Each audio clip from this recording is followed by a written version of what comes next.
শ্ৰী শিৱা দাস। মই Vivekananda M E স্কুলৰ ছাত্ৰ। মই ক্লাছ 7 পঢ়োঁ।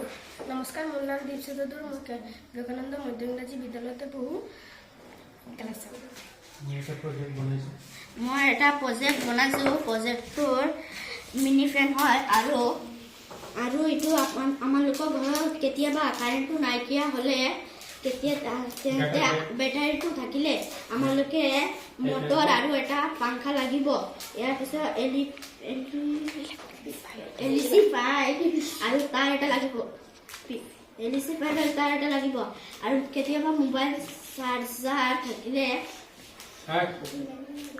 চাৰ্জাৰ থাকিলে আমালোকে মোবাইল চাৰ্জাৰ পিনটো আছোঁ যিটো কাটি কিনি ইয়াৰ ভিতৰত কাঠটো ওলাই অইলটো ওলাই পিছত মটৰৰ মাইনাছ আৰু প্লাছৰ লগত মিলাই এইটো বনাইছোঁ মই। আৰু চলাই